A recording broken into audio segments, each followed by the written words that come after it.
तो सबसे पहले हम देखने वाले हैं nucleophilic substitution reaction. Nucleophilic substitution reaction, nucleophile क्या होता है? जो न्यूक्लियस से अट्रैक्ट हो, मतलब नेगेटिवली चार्ज हो या फिर लोन पेयर हो। सब्स्टिट्यूट रिएक्शन मतलब एक सब्सटेंस ने दूसरे सब्सटेंस को सब्स्टिट्यूट किया। तो कितने तरह की होती है न्यूक्लियोफिलिक सब्स्टिट्यूशन? पहले होती है SN1, दूसरी होती है SN2, तीसरी होती है SN1-, चौथी होती है SN2-, पांचवी होती है SNI, छठी होती है SNNGP, सातवीं होती है SNAR, आठवीं होती है SNAE और नाइन्थ होती है हमारे पास SNEA, जिसे बेंजाइन मैकेनिज्म भी कहते हैं। तो ये सारी हमारी न्यूक्लियोफिलिक सब्स्टिट्यूशन रिएक्शन है। आइए इन सबको हम पढ़ेंगे डिटेल में। सबसे पहले हम जनरलाइज न्यूक्लियोफिलिक सब्स्टिट्यूशन को पढ़ते हैं क्या होते हैं। RX जो है ये अल्काइल हैलाइड है हमारा। न्यूक्लियोफाइल जो होगा और कुछ हमारे पास सॉल्वेंट होगा, तो ये बनेगा RNU + X-, मतलब क्या हुआ कि जैसे एग्जांपल CH3Cl है और OH- है और यहाँ सॉल्वेंट है वाटर, बनाया CH3OH + Cl-। तो इस रिएक्शन में देखा जाए कि CH3Cl क्या है हमारे पास? सबस्ट्रेट। OH- क्या है हमारे पास? न्यूक्लियोफाइल। H2O क्या है हमारे पास? सॉल्वेंट। और Cl, यहाँ पे Cl क्या है हमारे पास? Leaving group. Cl क्या है हमारे पास? Living group. तो ये 1 2 3 4 चार चीज़ों के बारे में हमारे को पता होना चाहिए। तो हम अगर देखें फैक्टर्स अफेक्टिंग SN रिएक्शन, कौन कौन से फैक्टर हैं जो न्यूक्लियोफिलिक सब्स्टिट्यूशन रिएक्शन को अफेक्ट करते हैं? अगर यहाँ पे देखा जाए Cl क्या है? ये भी न्यूक्लियोफाइल है। Cl- क्या होता है? पॉजिटिव चार्ज से अट्रैक्ट होता है, न्यूक्लियोफाइल है। OH- भी न्यूक्लियोफाइल है। तो OH- ने Cl- को सब्स्टिट्यूट कर दिया, रिप्लेस कर दिया, सब्स्टिट्यूट कर दिया, इसलिए इसको न्यूक्लियोफिलिक सब्स्टिट्यूशन रिएक्शन कहते हैं। अब कौन कौन से फैक्टर हैं जो न्यूक्लियोफिलिक सब्स्टिट्यूशन रिएक्शन को फैक्टर्स अफेक्ट करते हैं? तो अगर हम पहला देखें सबस्ट्रेट, सबस्ट्रेट अफेक्ट करेगा सबसे पहले। सबस्ट्रेट कैसे अफेक्ट करेगा? जैसे CH3Br है, ये 1 डिग्री है। CH3CH2Br है, ये भी 1 डिग्री है। ठीक है, ये वाला जो कार्बन है ये 2 डिग्री है, ये 3 डिग्री एल्काइल हैलाइड है। इन सब पे डिपेंड करता है। और हम बात करें CH2 डबल बॉन्ड CH-Cl, ये है हमारे पास vinyl halide. CH2 double bond CH-CH2 allyl substrate. इन सब पे डिपेंड करेगा किस तरह का हमारे पास सबस्ट्रेट है। ये क्या है हमारे पास? Phenyl substrate. फिर आता है हमारे पास बेंजाइन सबस्ट्रेट। फिर आता है हमारे पास ब्रिज हैंड सबस्ट्रेट। फिर आता है CH3 फिर यहाँ गया, यहाँ हमारे पास एक ये सबस्ट्रेट आ गया। तो किस कैटेगरी का सबस्ट्रेट है? 1 डिग्री, 2 डिग्री है, विनाइल है, एलाइल है, फिनाइल है, बेंजाइल है, ब्रिज हैंड है या टर्शरी ब्यूटाइल है। ठीक है, नियोपेंटाइल है। तो फिर किस तरह से सबस्ट्रेट है उस पर डिपेंड करता है, पहली बात। दूसरी बात डिपेंड करता है वो लिविंग ग्रुप।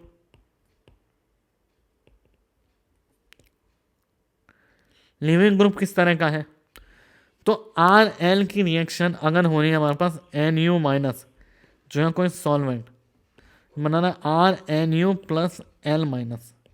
L- क्या है? Leaving group. तो कौन से अच्छे लिविंग ग्रुप होते हैं? Weak bases are the good leaving group. Weak base होते हैं वो अच्छे लिविंग ग्रुप होते हैं। Weak bases are the good leaving group. अब हम देखें तो वीक बेस कैसे पता लगाएं? जैसे हमें पता है एसिड बेस स्ट्रेंथ हम कंपेयर कर चुके हैं, फ्लोरीन, क्लोरीन, ब्रोमीन, आयोडीन। तो अगर हम बेसिक स्ट्रेंथ की बात करें, बेसिक स्ट्रेंथ एसिड की स्ट्रेंथ के रिवर्स होगा। एसिड HF वीक होता है तो F माइनस स्ट्रॉन्ग बेस है, Cl minus then Br minus then I minus. तो जो वीक बेस है वो अच्छे लिविंग ग्रुप है। तो वीक बेस क्या है? आई माइनस, वो अच्छा लिविंग ग्रुप है। तो आई FCl Br I में से ये लिविंग ग्रुप एबिलिटी आई की ज़्यादा है। या फिर हम कहें कि रेस्पेक्टिव एसिड जो है, मतलब वैलेंसी में हम वैलेंसी की जगह हाइड्रोजन लगा दें तो जो एसिड बनेगा लिविंग ग्रुप के साथ वो रेस्पेक्टिव एसिड है is directly proportional to leaving group ability. Respective acid directly proportional to क्या है? Leaving group ability. जैसे हम बी केस की बात करें CH3C double bond O negative, और हम बात करें CH3S है, और हम बात करें CH3C double bond S double bond O negative, इनमें से कौन सा अच्छा लिविंग ग्रुप है? तो जो ज़्यादा स्टेबल एसिड होता है, कार्बोक्सिलिक और सल्फोनिक में से कौन सा ज़्यादा स्टेबल होता है? अब मैं रेस्पेक्टिव एसिड की बात कर रहा हूँ। रेस्पेक्टिव एसिड का मतलब है आप यहाँ हाइड्रोजन लगा लो, फिर कंपेयर करो कि कौन सा एसिड स्ट्रॉन्ग है, या फिर ये नेगेटिव चार्ज की स्टेबिलिटी कंपेयर कर लें। तो अगर हम बात करें CH3S डबल बॉन्ड और सल्फोनिक एसिड ज़्यादा स्ट्रॉन्ग होता है as compare to carboxylic acid, क्योंकि यहाँ पे क्या है? मोर नंबर ऑफ रेजोनेंस हो रहा है, इसलिए। तो अच्छा लिविंग ग्रुप क्या है? सल्फोनिक एसिड अच्छा लिविंग ग्रुप है। अब मैं सी केस की बात करूँ, CH3O माइनस और CH3C double bond O minus, कौन सा अच्छा लिविंग ग्रुप है? फिनॉल और एसिड में से कौन सा अच्छा एसिड होता है? हम जानते हैं एसिड अच्छा एसिड होता है। डी की बात करें, CH3O minus phenol, sorry alcohol. अब यहाँ पे है एल्कोहल और फिनॉल में से कौन सा अच्छा स्ट्रॉन्ग एसिड है? हमें जानते हैं फिनॉल स्ट्रॉन्ग एसिड है। ई की बात करें तो OH माइनस और SH माइनस, हमें पता है SH माइनस में से ओवरलैपिंग पुअर होती है, या फिर नेगेटिव चार्ज जो है वो S पे ज़्यादा स्प्रेड होता है। मतलब यहाँ पे O का साइज छोटा है, इस पर नेगेटिव चार्ज है, S का साइज बड़ा है, इस पर नेगेटिव चार्ज है। तो नेगेटिव चार्ज की इंटेंसिटी कम है तो स्टेबिलिटी ज़्यादा, तो SH अच्छा लिविंग ग्रुप होगा। F की अगर हम बात करें, CH3S double bond O double bond O minus, यह है हमारे पास गुड लिविंग ग्रुप। यह है पैरा टोलुइन सल्फोनेट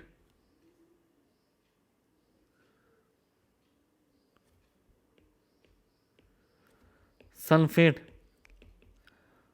टोसाइलेट, जिसको हम लिखते हैं OTS। यहाँ ऑक्सीजन के अलावा ये जो ग्रुप है इसको टोसाइल ग्रुप कहते हैं हम।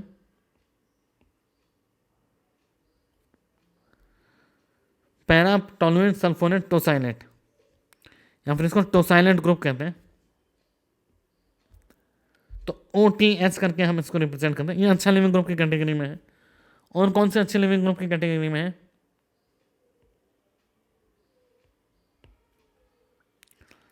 अगर हम एक और कंपैरिजन देखें, सल्फोनिक एसिड और कार्बोक्सिलिक एसिड, इसमें वापस से सल्फोनिक ज़्यादा होगा स्ट्रॉन्ग। हम अगर देखें तो CH3S double bond O negative, इसको हम कहते हैं मिथाइल सल्फोनेट,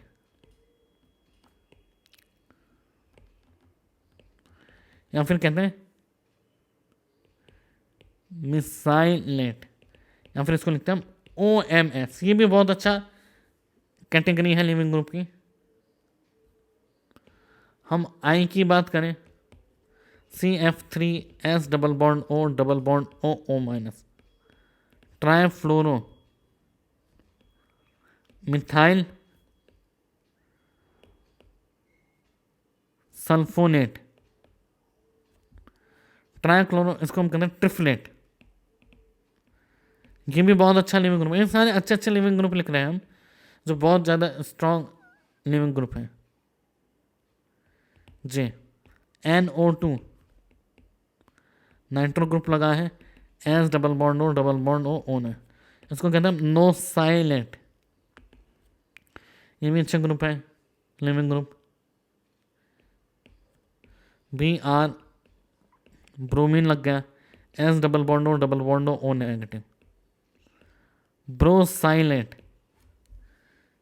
ठीक है। L की बात करें तो CH3 C double bond O negative, CF3 C double bond O negative.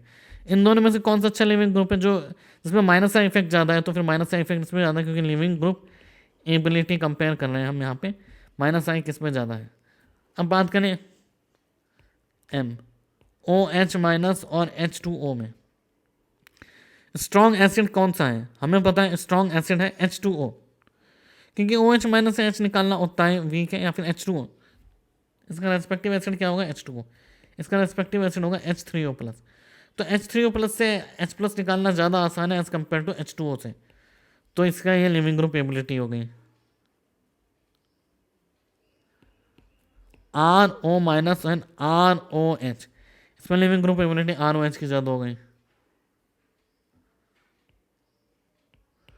PHO minus और PHOH, PHO की ज़्यादा हो गई, PHOH। RC double bond O minus और RC डबल बॉन्ड OH, तो यहाँ पे RC डबल बॉन्ड OH की एसिडिक स्ट्रेंथ ज़्यादा होगी। तो हमारे को रेस्पेक्टिव एसिड की एसिडिक स्ट्रेंथ या फिर बेसिक स्ट्रेंथ के reverse weak bases are good leaving group, इस बात पे हमारे को रखना है कि वीक बेस कौन सा है। तो दोनों ही एक ही बात है।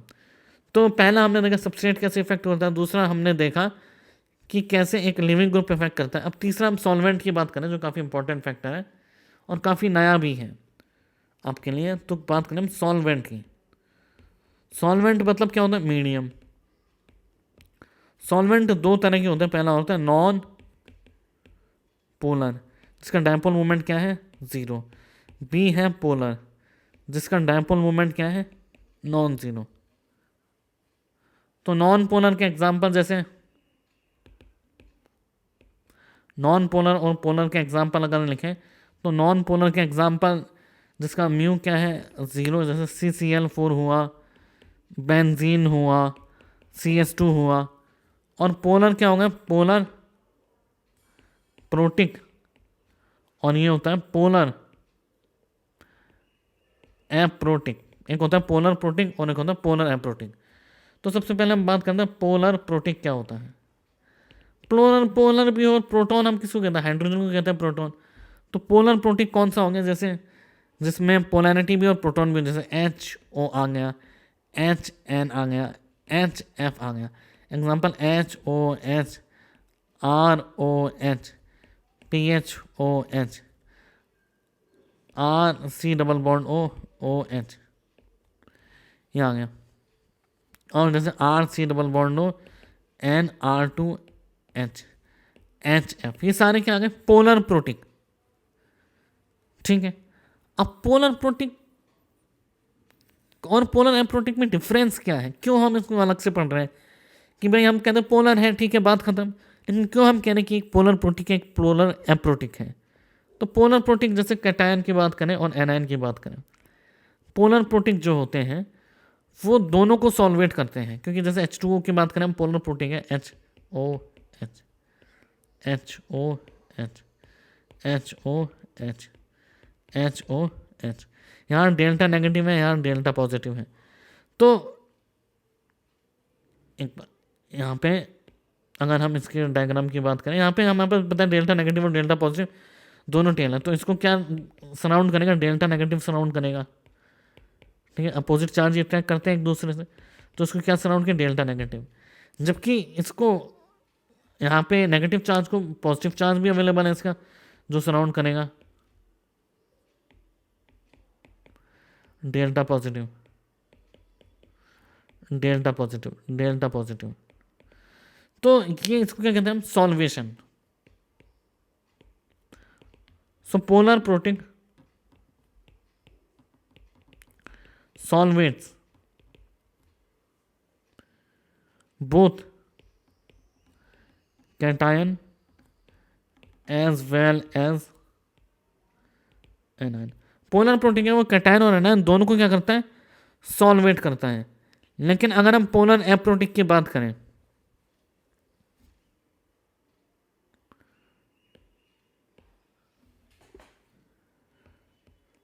Polar aprotic.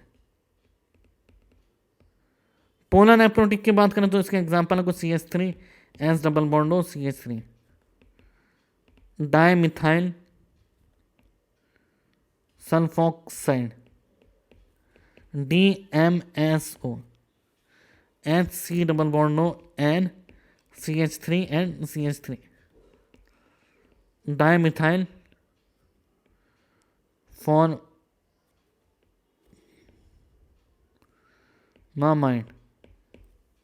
DMF। तीसरे की अगर हम बात करें तो CH3 C double bond O N CH3 di methyl acetamide, ये हो गया DMA। ये सारे क्या है हमारे पास, पोलर है पर ये एप्रोटिक है, प्रोटॉन लूज नहीं करते, H+ लूज नहीं करते। एक है हमारे पास P double bond O N CH3 N CH3 N CH3 hexamethyl